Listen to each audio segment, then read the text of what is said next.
मंडल प्रशासन शिलाई के द्वारा आज 78वां स्वतंत्रता दिवस बड़ी धूमधाम के साथ मनाया गया।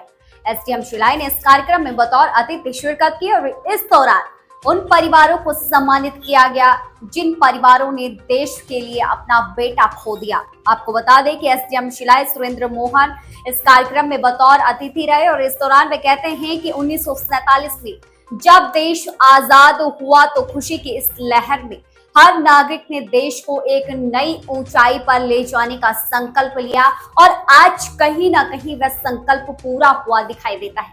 यहाँ तक कि उन्होंने सेना के उन वीर सेनानियों को याद किया जिन्होंने हमारे देश को आजाद कराने में अपने प्राण न्यौछावर कर दिए। उन सेनानियों को याद किया जिनके बलबूते पर आज के दिन भारतवासियों को देखने को मिल रहा है। आपको बता दें, उन्होंने जान की परवाह न कर खुद को देश के लिए न्यौछावर कर दिया। साथ ही साथ इस देश को ऊंचाई तक पहुंचाने वाले उस जवान को याद किया, उस किसान को भी याद किया, उस कर्मचारी को भी याद किया, मजदूर और हर क्षेत्र के लोगों के योगदान को उन्होंने नमन किया। आज हम अपना 78वां स्वतंत्रता दिवस मना रहे हैं। 1947 में जब देश आज़ाद हुआ था, पूरे देश में एक खुशी की ऐसी लहर दौड़ी थी। हमने सपने देखने शुरू किए थे कि हम आगामी कुछ वर्षों में देश को बहुत ऊपर तक पहुंचा के अपने देश का नाम रोशन करेंगे। और जब इस बात को पूर्ण करने की बात होती है कि इस बात को, इस तथ्य को जिन्हें साबित करके दिखाया है, उसमें सबसे ऊपर जो हमारे देश के जवान हैं, देश के बॉर्डर पर खड़े होकर देश की रक्षा के लिए हमेशा तत्पर है, उन सब ने सर्वप्रथम इस तथ्य को सिद्ध करके दिखाया है कि जो देश का जवान है, देश का जो फौजी है, वो देश की रक्षा के लिए सब कुछ न्यौछावर करने के लिए हमेशा तैयार है और देश की सुरक्षा के लिए किसी भी हद तक जा सकता है। तो आज के इस विशेष अवसर पर सर्वप्रथम मैं इस देश के सभी सैनिक भाइयों को, सैनिक अधिकारियों को प्रणाम करना चाहूँगा और जिन सैनिकों ने इस देश के लिए सर्वोच्च बलिदान दिया है, आज हमें उनके सर्वोच्च बलिदान को याद करते हुए, उनके परिवारजनों के प्रति सच्ची सहानुभूति रखते हुए उन्हें श्रद्धा सुमन अर्पित करते हैं। जैसा कि आप सबको विदित है, जो ये देश की आज़ादी है हमें यूं ही नहीं मिली है। आज के दौर पर जो हमारे खास तौर पर हमारे जो नौजवान साथी हैं, उन्हें इसकी अनुभूति बिल्कुल भी नहीं है कि देश को आज़ादी कैसे मिली है।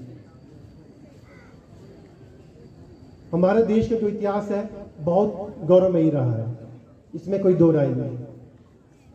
हमारे देश में जितने भी हिंदू शासक रहे हैं, उन्हें इस देश के लिए वो कार्य किया है जिसको कार्य करने में आज भी हम कई बार सफल होते हैं।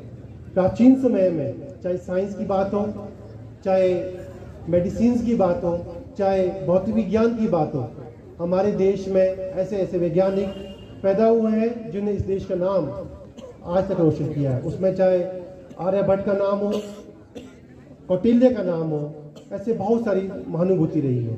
परंतु उसके बाद जब इस देश पर मुस्लिम शासकों ने शासन किया तो हमारी जितनी भी संस्कृति थी, हमारी जितनी भी धरोहर थी, उसको नष्ट करने का काम किया गया।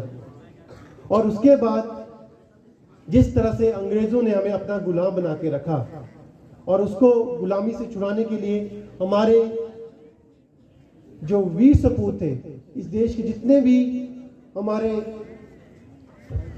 बलिदानी थे, उसमें जो हमारे क्रांतिकारी साथी हैं, जिसमें आप चंद्रशेखर आज़ाद, शहीद भगत सिंह, और जो हमारे इस देश को आज़ाद करने के लिए महान नेताओं, जिसमें आप महात्मा गांधी, लाला लाजपत राय, सरदार वल्लभ भाई पटेल, जवाहरलाल नेहरू जैसी महान शख्सियत को शामिल कर सकते हैं। उन सब ने अपना सर्वोच्च बलिदान दिया और आज हम यहाँ पर खड़े होकर आराम से बैठकर खुले आसमान के नीचे अपने मन की बात को रखते हुए अपने सपनों को साकार करने की क्षमता रखते हैं।